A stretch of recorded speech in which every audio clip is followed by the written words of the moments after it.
తిరిగి BCN news కి స్వాగతం. పల్నాడు వినికొండలో వైసీపీ కార్యకర్తను కిరాతకంగా హత్య చేసిన ఘటనపై కేంద్ర ప్రభుత్వం జోక్యం చేసుకోవాలని వైసీపీ గురజాల మాజీ ఎమ్మెల్యే కాసు మహేష్ రెడ్డి పేర్కొన్నారు. నిన్న రాత్రి వినికొండలో వైసీపీ కార్యకర్త షేక్ రషీద్ ను టీడీపీ నేత నడి రోడ్డుపైనే హత్య చేయడం దారుణమని అన్నారు. అధికారంలోకి వచ్చినప్పటి నుండి టీడీపీ నేతలు దాడులకు పాల్పడడం దారుణమన్నారు. తెలుగుదేశం ప్రభుత్వం ఎలా ఉంది సార్ అంటే 35 ఆత్మహత్యలు, 3000 ఇళ్ల మీద దాడులు, అత్యంత ప్రశాంతమైన వాతావరణం కలిగిన పట్టణం వినుకొండ పట్టణం. అటువంటి పట్టణంలో అందులో కూడా 7-8 గంటలకి జనం అందరూ కూడా నిన్న రోడ్ల మీద ఉన్నారు. పవిత్రమైన మొహరం కావచ్చు, ఏకాదశి కావచ్చు. మరి అటువంటి సమయంలో ఒక మైనారిటీ అత్యంత పాశవికంగా నిన్న నడి రోడ్డులో జగన్మోహన్ రెడ్డి గారు చెప్తూనే ఉన్నాడు గత 2 సంవత్సరాలు, ఒకవేళ తెలుగుదేశం అధికారంలోకి వస్తే ఏమవుతుంది, వాళ్ళు హామీలు ఇస్తారు, ఎలక్షన్ అయిన తర్వాత ఆ మేనిఫెస్టోని చెత్తపొట్టలో వేస్తారు అని. ఈరోజు అదే జరుగుతుంది కదా. ఇచ్చిన హామీల ప్రకారం రైతు భరోసా 20,000 చేస్తామంటే మేమేమన్నా కాదన్నావా? నిరుద్యోగ భృతి లేదు, ఉద్యోగాలు ఇస్తామంటే మేమేమన్నా వద్దన్నావా? మీకు అవకాశం ఇచ్చారు, చెయ్యండి, మంచి ఎవరు కాదన్నాం. మంచి చెయ్యిపోగా మేనిఫెస్టోలో తెలుగుదేశం మేనిఫెస్టోని చెత్తపుట్టలో వేశారు. లోకేష్ గారు వీధి చెప్పిన ఎర్ర బుక్కుని ప్రామాణికంగా తీసుకొని ఈరోజు దాడులు, హత్యలు, మానభంగాలు, ముఖ్యంగా వైఎస్ఆర్సీపీ నాయకులు, కార్యకర్తల ఇళ్ల మీద అవమానపరిచే విధంగా పార్టీ మళ్ళీ పునాదులు నుంచి నిర్మించుకుంటూ పోతాడు జగన్మోహన్ రెడ్డి గారు. ఇటువంటి దాడులే రేపు ప్రతిఘటిస్తాం, చట్టపరంగా పోతాం, ఓట్లలో కేసులు వేస్తాం. ఈరోజు మీరు చూస్తున్నారు మరి నడిబొడ్డులో ఇటువంటి మడ్డర్లు కానీ, ఊళ్ళలో దాడులు కానీ దేనికి నిదర్శనము? ఏది ఏమైనా ఈ హత్యని వైఎస్ఆర్సీపీ పార్టీ, జగన్మోహన్ రెడ్డి గారి నాయకత్వంలో మేమందరం తీవ్రంగా ఖండిస్తున్నాం. ఆ కుటుంబానికి ప్రగాఢ సానుభూతి తెలియజేస్తున్నాం. త్వరలోనే అధ్యక్షుడు వారు జగన్మోహన్ రెడ్డి గారి ఈ ప్రాంతాన్ని సందర్శిస్తారు, ఇటువంటి కుటుంబాలని పరామర్శిస్తారు. అందరం కూడా వాళ్ళకి ఎంతో కొంత మాకు చేతనైనంత వేరు వాళ్ళని ఆదుకుంటాం, పార్టీని నిలబెట్టుకుంటాం. జరగబోని ప్రజలకి తెలిసిపోతున్న ఈ తరుణంలో ఇటువంటి హత్యలు, మర్డర్లు, మానభంగాలు చూస్తున్నాం. రోజుకొక ఆడపిల్ల, చిన్నపిల్లని ఎందుకు జరుగుతున్నాయో ఆలోచించండి. ఈ మటరే ఉదాహరణ. అంటారు చనిపోయిన వాడు, చంపబడిన వాడికి వ్యక్తిగత తగాదాలు ఉన్నాయంట. ఈరోజు వచ్చిందా తగాదా? ఉందనుకుందాం. పోనీ ప్రతిపక్ష తెలుగుదేశం పార్టీ నాయకులు చెప్పినట్టు, లేదు కొంతమంది ఆఫీసర్ చెప్పినట్టు తగాదాలు, మనస్పర్ధలు ఉన్నాయనుకుందాం. మరి 2-3 ఏళ్ల నుంచి ఎందుకు మర్డర్ చేయలేదు? ఎందుకు దాడులు జరగలేదు? ఎందుకంటే లా అండ్ ఆర్డర్ కంట్రోల్లో ఉంది. తప్పు చేస్తే పోలీసులు శిక్షిస్తారనే భయం ఉంది. ప్రభుత్వం వచ్చిన వెంటనే మా తెలుగుదేశం ప్రభుత్వం వచ్చింది, మేమేం చేసినా అధికారులు పట్టుకోరు, పట్టుకున్నా మమ్మల్ని ఏమీ చెయ్యరు, వెంటనే బెయిళ్ళు వస్తాయి, మాకు అండదండలుగా తెలుగుదేశం ప్రభుత్వం, చంద్రబాబు నాయుడు గారు ఉన్నారు, మర్డర్లు చేస్తాం, మానభంగాలు చేస్తాం, ఇళ్ల మీద దాడులు చేస్తాం, ఎవ్వరు ఏమీ అనరనే ఒక ధైర్యం వాళ్ళకు రాబట్టే ఈరోజు జరుగుతుంది. ఒక్కటి గుర్తుపెట్టుకోవాలి ప్రజలు, ఇది ఇంతటితో ఆగదు. ఇక్కడ కనుక ఆపకపోతే ఈరోజు తెలుగుదేశం వైఎస్ఆర్సీపీ నాయకుల మీద తెలుగుదేశం నాయకులు చేస్తున్న దాడులు రేపు ప్రజల మీద పోతాయి, వాళ్ళ ఆస్తుల మీద పోతాయి, రాష్ట్రం తగలబడిపోతుంది ఇప్పుడు కనుక లా అండ్ ఆర్డర్ కంట్రోల్ చేయకపోతే. ద్విచక్ర వాహనదారులు తప్పకుండా హెల్మెట్ ధరించాలని, కార్లు, ఇతర వాహనాలు నడిపేవారు సీట్ బెల్ట్ పెట్టుకోవాలని విశాఖ జిల్లా ప్రధాన న్యాయమూర్తి ఆలపాటి గిరిధర్ పేర్కొన్నారు. రాష్ట్ర అత్యున్నత న్యాయస్థానం ఆదేశాల మేరకు జిల్లా న్యాయ సేవాధికార సంస్థ ఆధ్వర్యంలో చైతన్య ర్యాలీని చేపట్టారు. ఈ కార్యక్రమంలో భాగంగా బీచ్ రోడ్లోని కాళీమాత టెంపుల్ వద్ద ప్రముఖులంతా కలిసి జెండా ఊపి చైతన్య ర్యాలీని ప్రారంభించారు. ఈ సందర్భంగా జిల్లా ప్రధాన న్యాయమూర్తి, జిల్లా కలెక్టర్, పోలీస్ కమిషనర్ యువతకు, వాహన చోదకులకు సందేశమిచ్చారు. ఈ క్రమంలో రాయల్ ఎన్ఫీల్డ్ సిబ్బంది, పోలీస్ సిబ్బంది హెల్మెట్లు ధరించి ద్విచక్ర వాహన ర్యాలీని నిర్వహించి అందరిలోనూ స్ఫూర్తిని నింపారు. హెల్మెట్ ధరించి ప్రతి ఒక్కరూ సురక్షితమైన ప్రయాణం చేయాలని కలెక్టర్ ఎంఎన్ హరేంద్ర ప్రసాద్ సూచించారు. ఒక అవేర్నెస్ రావాలని ఈ ర్యాలీ ఏర్పాటు చేయడం జరుగుతుంది. జనరల్ టెండెన్సీ ఏంటంటే because of inconvenience, because of some other hurry, many of S R not wearing our helmets. It is very, very dangerous, and also there is a tendency to not wear seat belts, especially those riding on the or those who are occupying the seats behind. Very, very responsible and ensure all safety norms are being followed. The organizers for planning this rally in such a nice way. I hope this will send a message to the public at large and the citizens of Vizag at large. Thank you so much for giving me this opportunity. Thank you, sir.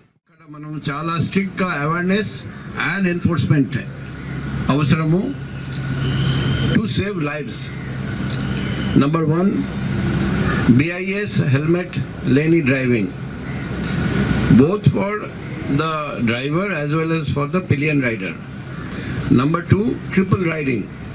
Number 3, overspeeding. Number 4, wrong route driving. Number 5, overloading of vehicles. Number 6, driving అది cell ఫోన్లో మాట్లాడుతూ driving. Number 7, without seat belt driving. Number 8, minors driving, license లేకపోయినా driving. Number 9, మద్యం త్రాగి driving, drunken driving. And number 10, number plate లేకుండా driving. ఒకవైపు last 15 days నుండి awareness పెంచమని చెప్పాము, ఇప్పుడు ఎన్ఫోర్స్మెంట్ కూడా స్టార్ట్ చేయబోతున్నాం ఇన్ అ వెరీ స్ట్రిక్ట్ వే. మన పర్పస్ వచ్చేసి, మన లక్ష్యం 100% compliance with in the city of Vizag. ఎందుకంటే డాక్టర్గా చెప్తున్నాను, నాకు నా ఫెలో డాక్టర్స్ చెప్తున్నారండి, ప్రతిరోజు వితౌట్ హెల్మెట్ డ్రైవ్ చేస్తూ యాక్సిడెంట్ పాలవుతూ మా దగ్గరికి వస్తున్నారండి. ఐసీయూలో అడ్మిషన్ జరుగుతుంది, తర్వాత చాలా మంది చచ్చిపోతారండి because of head injury and multiple organ injury, and they will all be functioning and simultaneously CCTV is monitoring. Wherever they are not working, they will be rectified, and wherever they are required, they will be installed, so that our plan is to make Vizag a city which will have 100% coverage by CCTVs, 100% coverage by illumination, and 100% traffic signals and pedestrian signals working. Come, let us all join hands to make Vizag a safe city. Thank you. ఎన్నికల ముందు ఇచ్చిన ప్రతి హామీని NDA ప్రభుత్వం అమలు చేయాలని CPI రాష్ట్ర కార్యదర్శి కె రామకృష్ణ పేర్కొన్నారు. గుంటూరు సిపిఐ ఆఫీస్ భవనంలో జిల్లా జనరల్ బాడీ సమావేశం జరిగింది. ఈ మేరకు ఆయన మాట్లాడుతూ ఫీజు రియంబర్స్మెంట్ ను, విద్యా దీవెన డబ్బులను తల్లిదండ్రుల ఖాతాల్లో వేయాలని, అమరావతి రాజధాని, పోలవరం ప్రాజెక్టును త్వరితగతిన పూర్తి చేయాలని అన్నారు. విద్యార్థుల తల్లిదండ్రులకు నేరుగా మేము డబ్బులు ఇస్తామని చెప్పారు. ఇప్పుడు అప్పుడు కాకుండా కాలేజీ యాజమాన్యానికి మేము డబ్బంతా కూడా చేస్తామని చెప్పారు. మరి దీనిపైన ఆచితూచి వ్యవహరించాలని కోరుతున్నాం. ఎందుకంటే ఉద్దేశం మంచిదే కావచ్చు, చాలా చోట్ల విద్యార్థుల తల్లిదండ్రుల పేరుతో డబ్బులు ఇవ్వడం, వారు సక్రమంగా కాలేజీలు చెల్లించలేకపోవడం, మరికొన్ని సందర్భాల్లో ప్రభుత్వం ఇవ్వాల్సిన టైంలు ఇవ్వనందువల్ల కూడా యాజమాన్యాలు విద్యార్థులు ఇబ్బంది పెడతారు. మీరు డబ్బులు కట్టాలి, మీరు డబ్బులు కట్టకపోతే మేము సర్టిఫికెట్లు ఇవ్వము, మీకు కాలేజీకి రానివ్వమని కూడా కొన్ని చోట్ల ఇబ్బందులు. ఇక్కడ గవర్నమెంట్ డబ్బులు ఇవ్వనందువల్ల గవర్నమెంట్ డబ్బులు ఇవ్వలేదు కాబట్టి మేము కట్టలేమనే పరిస్థితుల్లో విద్యార్థులు కూడా పాపం సర్టిఫికెట్లు ఇచ్చుకోవడం కూడా ఇబ్బంది పడతారు. మరి ఈ నేపథ్యంలో నూతన విద్యాశాఖ మంత్రి లోకేష్ గారు ఇప్పుడు ఆయన ఒక నిర్ణయం తీసుకున్నారు. అది ప్రభుత్వ యాజమాన్యానికి ఇవ్వాలని. కానీ నేను మరోమారు విజ్ఞప్తి చేస్తా ఉన్నా, దీనిపైన మరింత స్టడీ అవసరము. యాజమాన్యాలతో మాట్లాడండి, విద్యార్థుల తల్లిదండ్రులతో మాట్లాడండి, విద్యార్థి సంఘాలతో కూడా సమావేశం ఏర్పాటు చేయండి. అందరూ అదేవిధంగా ఇవాళ రాష్ట్ర వ్యాప్తంగా ఇవాళ ఆర్థిక నిపుణులు ఎవరైతే ఉన్నారో వాళ్ళతో కూడా చర్చించి ప్రాక్టికల్ గా దీనిపైన ఒక నిర్ణయం తీసుకుంటే బాగుంటుంది.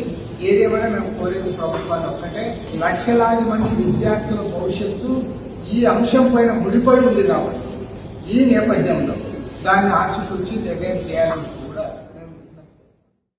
తెలంగాణ రైతుల పంట రుణాలను రేవంత్ సర్కార్ మాఫీ చేయనున్న నేపథ్యంలో రైతులు సంబరాలు చేసుకుంటున్నారు. తెలంగాణ కాంగ్రెస్ రాష్ట్ర ప్రభుత్వం రైతుల రుణమాఫీ మొదటి లిస్టు ప్రకటించడంతో జనగాం జిల్లా దేవరుప్పుల మండల రైతులు హర్షం వ్యక్తం చేస్తూ వినూత్నంగా సంబరాలు జరుపుకున్నారు. కేక్ కట్ చేసిన అనంతరం సీఎం రేవంత్ ఫ్లెక్సీకి పాలాభిషేకాన్ని చేశారు. రైతులు రుణ విముక్తులు కాబోతున్న నేపథ్యంలో అంతటా సందడి వాతావరణం నెలకొంది.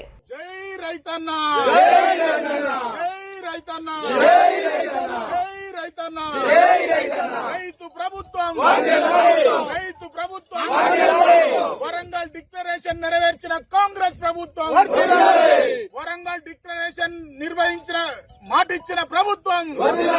జై కాంగ్రెస్. వార్తలు ముగించే ముందు ముఖ్యాంశాలు మరోసారి. తుఫాన్ కారణంగా కాకినాడ జిల్లా అధికారులను అలర్ట్ చేసిన ముఖ్యమంత్రి చంద్రబాబు లోతట్టు ప్రాంతాల ప్రజలను సురక్షిత ప్రాంతాలకు తరలించారని ఆదేశం.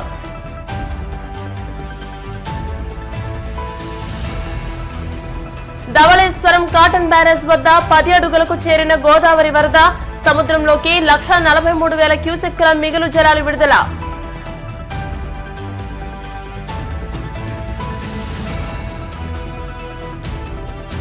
అన్నమయ్య జిల్లా నందలూరులో వైభవంగా సౌమ్యనాథ స్వామి బ్రహ్మోత్సవాలు, గరుడ వాహనంపై స్వామి భక్తులకు దర్శనం.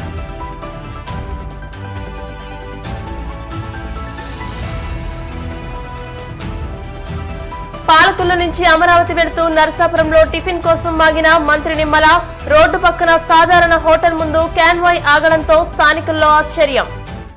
ఈ వార్తలు ఇంతటితో సమాప్తం. మరిన్ని వార్తల కోసం BCN digital YouTube channel, Facebook page ని ఫాలో అవ్వండి. అప్డేటెడ్ వార్తల కోసం ప్లీజ్ సబ్స్క్రైబ్.